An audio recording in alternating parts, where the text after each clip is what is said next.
Hi guys! Welcome back sa aking channel. So sa video na to, isi-share ko sa inyo kung saan nga ba mapupunta kapag kinancel natin ang isang order gamit nga ang Chigives loan. Meron kasi ako mga nabasang comment na nagtatanong kung saan nga daw ba napupunta ang Chigives loan kapag kinancel nila ang order gamit nga ang kanilang Chigives. So itong isi-share ko sa inyo ay ito yung mga na-experience ko pa lamang gaya nga ng pag-order sa Temu at sa Shein. So sa Temu ay naka-experience na ako paano mag-return or mag-cancel ng order gamit nga ang aking Chigives loan. Ayan, so dito na ako sa aking Temu app. So ito yung history na pag-order na kinancel ko rin gamit nga ang aking Chigives loan. So ayan, kung mapapansin nyo guys, nakalagay dyan. Ayan, yung refund amount ko ay 695.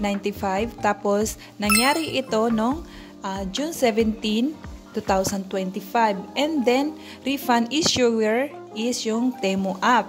And then, refund method ay sa GCash. So, dito nalilito yung ibang GCash user kung sa GCash wallet daw ba nila napupunta yung refund na galing nga sa Temu or kung saan man, or sa Chigives loan or Chigives dashboard din nila. So, sa akin, sa experience ko ay sa Chigives ko rin mismo bumalik yung refund sa akin ni Temu.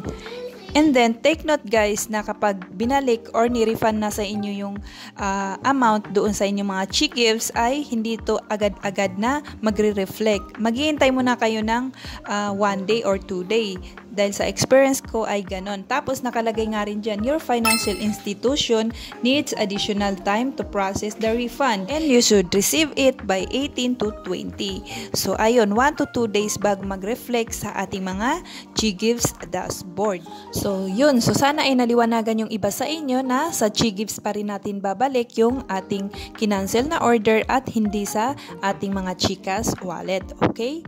So hanggang dito na lang, sana ay nakatulong tong video na to sa inyo or sana ay may natutunan kayo. Please give it a thumbs up kung nagustuhan nyo and subscribe sa aking channel para updated kayo sa iba ko pang i-upload na mga video dito sa aking channel. Thanks so much for watching!